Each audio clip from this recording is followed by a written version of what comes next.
This is your host, Pete Moore, and I am pleased and humbled to announce the launch of my one and only book titled Time to Win Again, 50 Takeaways from Playing and Watching Team Sports to Guarantee Your Business Success. Those of you who know me personally, and anyone who listens to Halo Talks for any length of time, know that I am an avid sports fan and a big believer in the value of team sports. What I've seen over the past 25 years helping businesses grow, raising capital, being an entrepreneur myself, and coaching and mentoring executives in the sector, it's the lessons learned on the field perfectly apply to business. Entrepreneurs, executives, managers, you name it. Every company that's a strong company has got a good team. It's a quick read. There's awesome illustrations in there from our good friend Mark at Cruelty Free Cartoons. If you go to integritysq.com, enter your email address, and we will send you information on the book and the Entrepreneur's Survival Kit as well. Be great. Take names. Go Halo. This is Pete Moore on Halo Talks NYC. I have the pleasure of having native Virginian, recently moved to Connecticut, wearing a headband that could turn into his own company.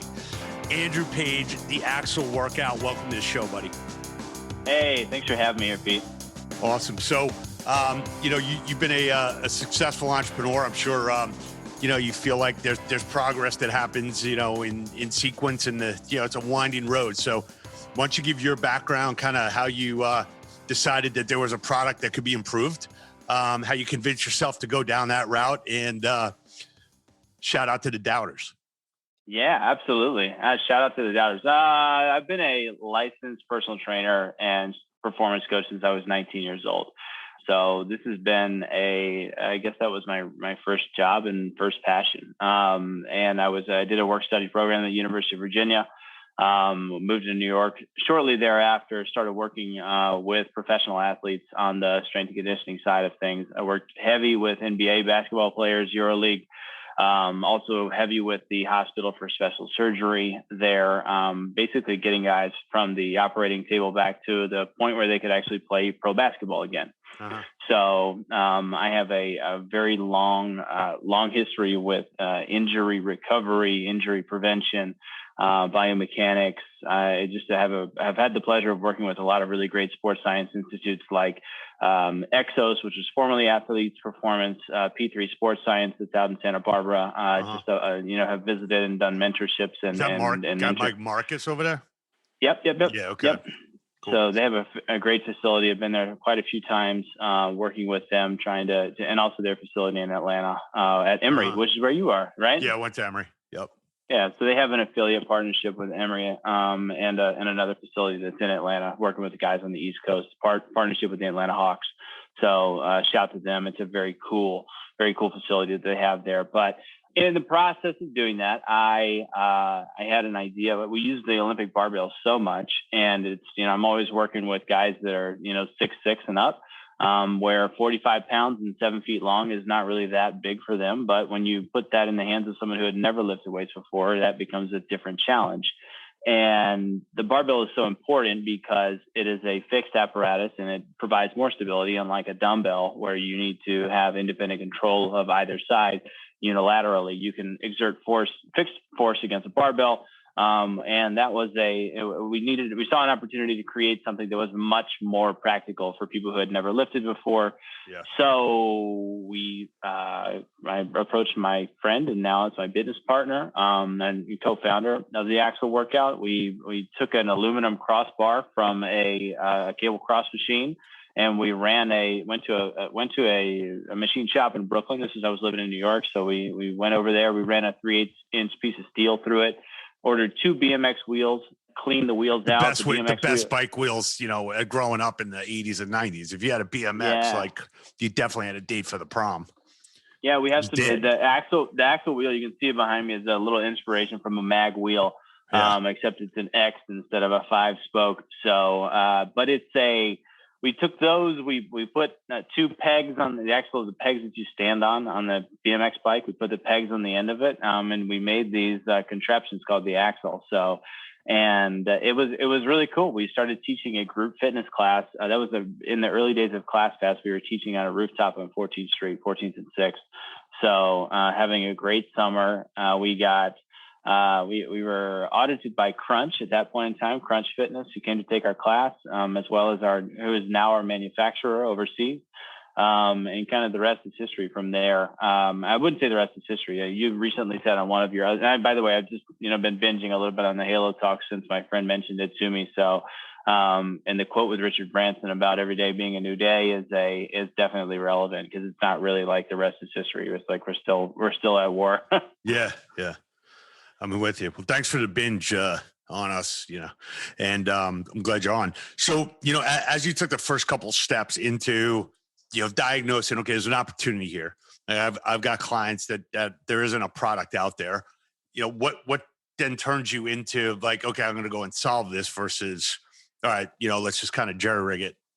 I'm going to go and actually, turn this into a company. What was the turning point for you that said, I'm building a business?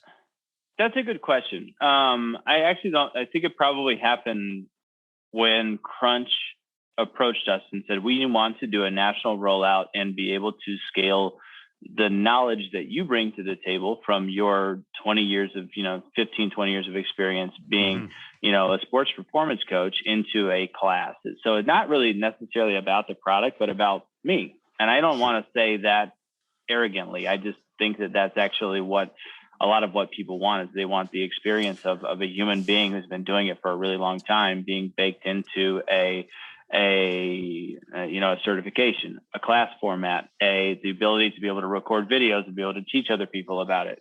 Some of these other really important qualities that you see that are very entrepreneurial. That was what made me realize that this was not just a piece of aluminum and plastic wheels, but a company that could be able to help people do better with their bodies and learn how to strength train appropriately. Well, I'll just interject for a second here that anytime we look at a new fitness concept, like I want to know what the DNA of it is. And the DNA usually comes down to a person, and that person had some kind of personal frustration that they're trying to solve. And that makes them an expert on solving that. Because a lot of people come to us and say, and I've said this on a couple of podcasts, but it's my own show, so we're going to talk about it again. So if anybody wants to take a bathroom break, I'm going to talk about something we talked about before. So somebody comes to us and says, hey, I'm going to take aerial yoga and I'm going to put it on a spin bike, and I'm like, why? Like, were you missing something that became an idea, or do you just think that's like a cool mashup? And if it's a mashup, get a SoundCloud license or something and you do it with music. You don't have to do it with fitness unless you're an expert at it. It got somebody results. It solved the void. So like your knowledge, and from Crunch's standpoint, Donna Cyrus is a good friend of ours, and she was kind of like the talent agent, or like the scout for innovation. I'm finding like, all right, I got to find the coolest stuff out there, and then we're gonna pull that into the Crunch programming. So the fact that she found you, she like identified a talent or something that was unique, and it worked because she's not like a fluff bells and whistles type of thing. Like she finds workouts that work. I would definitely agree with that about Donna. She's a great friend of ours and a great mentor of mine, and has given me many a hard lesson. And I'm really, really deeply appreciative of that to her. Agreed. Yeah. So, I mean, at that point, so the DNA is what they were searching for. So they found the DNA. You came up with a really cool use of another piece of apparatus that's important. That becomes, that makes sense. Like Crunch is on the front end of this. Like that's cool. Right. And that's something that nobody else is doing. Right. So what'd you do at that point? Did you staff up? Did you go into like full production mode? What was the, we did go. So we had, steps were Crunch approached us. We had already gone into full production mode with our manufacturer. We were doing small batch at that time. So it was a little bit, it's actually not if you know the right manufacturer, it's not that expensive to make injection molds overseas and source products. I'd say it was. Right. It wasn't. It might be more expensive now, but you can do it on a personal trainer savings salary, and I say that because I think that people should take the leap a little bit more aggressively. One of the things I think about a lot is like, if you could build a company with $30,000 a year over the course of 5 years, as opposed to having to have $150K up front, is that something that you could, that you can swing? And I think the answer in a lot of circumstances, and yeah, you can swing that if you're smart about it, if you know how to run lean, if you know how to use your partnerships to your advantage. And that's also definitely been in the DNA of our company. I think maybe almost to a fault, because we've been, now we're recording much, much, much bigger revenues than we ever have before. And yet we're still very lean. We're still, the core team, with less than 5 people on staff. So that's definitely been a journey. So back to the story is we started scaling up with this as demand started to increase. We got distributors on board. We're now 10 global distributors. We have, 3 certifications. We have, and then the COVID story is another thing. As we shifted to consumer, it's just been a really dramatic shift for us. Uh-huh. And what happened on the consumer side? Are you going direct and posting workouts up, setting up your own kind of direct? Yeah, we launched an on-demand channel, as well as a live training app. It has a full exercise library. We've been selling on Amazon, Target, Walmart, eBay, Wayfair, kind of all the big retailers, plus our own website, running digital marketing. That was a big education for me over the last 2 years, really understanding what CPA, CPI, all of these different metrics are, how they impact the scalability of your business, and can you scale a business with that or not? And I think the answer is sometimes yes and sometimes no. Sometimes you need a bigger customer long-term value to be able to grow your business if you're going to pursue that route. So, but it's been great. It's been, I go back on this and I think about, what I've put into it and what I've gotten out of it. And it's been tremendous thus far. That's awesome. So where do you take it next? Do you, there's obviously a lot of studios that, are going to be looking to add on more, I think, functional training. You got a lot of health club chains that I think are going to start to use this opportunity to put more branded programming inside of clubs to compete with the studios and use their square footage properly. Or do you do like a co-brand with somebody who's already, in the space? Those are fantastic questions. I think that our objectives are really threefold right now. And on the B2B side of things, we make an amazing barbell that is, it's actually very easy to clean. It's indoor, outdoor. You can take it anywhere that you want. It's collapsible. It's portable. It really features 4 functionalities, because you can use it as an ab wheel. You can also use it as a suspension trainer, so you can connect your feet to it with our, we have a patented foot cradle that you can attach to the bar, as well as strength bands. So it's really kind of 4 products in one that can go anywhere, and it's really lightweight, so it's easy to take inside and outside. But there's definitely opportunity for branded programming. I think that there's one catch there, and that's, candidly, that clubs are not so interested in licensed programs right now, or at least they weren't before COVID. And we haven't had a lot of conversations or active conversations with clubs since then, because I think that they're still working through their own learnings from COVID and new business models and strategies. So that's one way. We also, our online community is great. And that has been a really nice takeaway, that it's really easy to train people online. And that was a big eye opener for me. And I don't think that necessarily goes away. I think it's always an option going forward. I think that you have people that are going to be going back into clubs. And I think you have people that are going to be still utilizing the convenience of working out at home. And that's really why they are working out at home, is because it is convenient, not because they definitely miss the community of going to the gym. But if you can squeeze in half an hour, there's value there. So, but the third thing that is really our third bigger direction is that we are introducing smart componentry to our equipment. And that is making a technology play into a fixed barbell apparatus that is that's going to be introducing some pretty novel changes. And that has been encouraged by my wife, who I owe a lot to, and she is a metabolic disease doctor who understands the deep ins and outs of body composition and metabolic intake and output. So those are kind of 3 areas of focus for us right now. Gotcha. I was going to ask you a question related to some of these connected digital fitness platforms.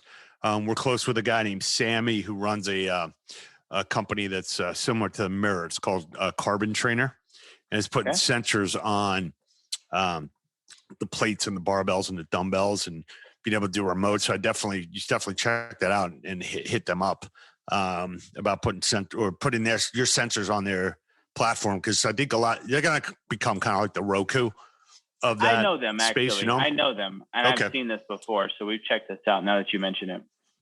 Yeah, so that seems to me like going to be an interesting space, and I think a lot of these clubs are going to end up putting a lot of that equipment inside the club. So if you got one at home, we also got one here. We'll give you a much better sound system, and you might actually meet somebody if you want to, unless you're like an introvert and you want to go straight to your station. So yeah, I think there's going to be a ton of equipment at the home. They're just going to be in like warehouses, like gathering dust. So there's too many VC connected fitness deals out there right now. Right. If you haven't bought a rower yet, like you're probably not going to buy one. Just like so you had 18 months to buy one. Now, how many rowers are you going to sell? Millions of rowers? You might. I don't know, but here's the big thing that's going to be the winner in connected fitness is the companies that are able to understand users from the inside out, not from just a workout perspective. When there is a lot of untapped information that we are able to gather from users that has not been commercialized at all, or been targeted to retail in a meaningful way. And what I mean by that is really, body composition. It's been treated as a medical device. It is not very sexy. It is not very interesting to users. It spits out a bunch of data. The best things that you can see out there are kind of inaccurate body composition scales that you can use in your home. But there's never been anyone that has capitalized on the ability to understand the distribution of muscle tissue and body fat segmentally through someone's body, which is technology that is readily available. Except there's never been a company that is able to feed you a workout afterwards that allows you to do something about it, right? It just basically gives you this readout that says, hey, you're not looking so hot. Sorry, you got problems. But what if there was a company that's in a product that could say, hey, you're not looking so hot, but we have a way for you to improve this. Here's the workout that's going to target the visceral belly fat that you have to be able to burn that off so that you have a better long-term outlook. So that is the angle of what I think the players in the connected space are going to be pushing toward in the near future, and hopefully winning in the near future, because that is from a health perspective, from the conversations that I have at the dinner table every night, it's the answer for us to be able to figure out this problem of long-term health, obesity, diabetes, lifestyle, and as you know. Yeah, it's good. Well, I'm glad we were able to share the story, make sure people know about your product. You got any quotes that you live by, or anything that's like a part of your mission statement that we should know about? I have a couple of maybe three ones that are not maybe too dramatic of quotes, but I was thinking about this as we were going along. There's a physical therapist that I work with at HSS who's now with the Jacksonville Jaguars. He always said, you only get one dose of cartilage. In regards to one dose of cartilage, that's awesome. I love it. In regards to injuries and things like that, I think the second thing that always stuck with me, and this was with a nutritionist that I worked with in the early days when getting started, is he says, being hungry is not an emergency. And that was always something that resonated with me as well, and a really good life lesson. Being hungry is not an emergency. Chill out. So, but yeah, those are two. Those are making the highlight reel, by the way. Gannon, put both of those on the website. At the we got this glossary and like a quote section. I usually don't bring them straight on to that, just so you know. This is like a special moment. I like that. Great. Hunger is not an emergency. You being hungry is not an emergency. But I got to tell you one story real quick. When I started in banking, they give you a secretary or banking assistant, and this woman was named Lucindy Roberts. And so if you give her something, you have to give her like plenty of time to do it. In investment banking, like everything has to happen like now. right? So she had a sign up, like a big sign on her desk. Your lack of planning does not result in an emergency for me. I'm like, you're in the wrong profession, honey. Like everything's an emergency, you know? That's why you're here. And it was almost like, like her plaque was, usually would say like, play hard, and we'll win, go through every wall. And hers was like, look, I'm just here, 9 to 5, whatever gets done. So stop eating, wait a couple hours, then you can eat, save some calories, and get an Axel workout in, and look forward to seeing you in person. Likewise. Thanks so much, Pete. Appreciate the time. All right, man. We'll be in touch. Take care. Keep doing great things. Bye. Bye.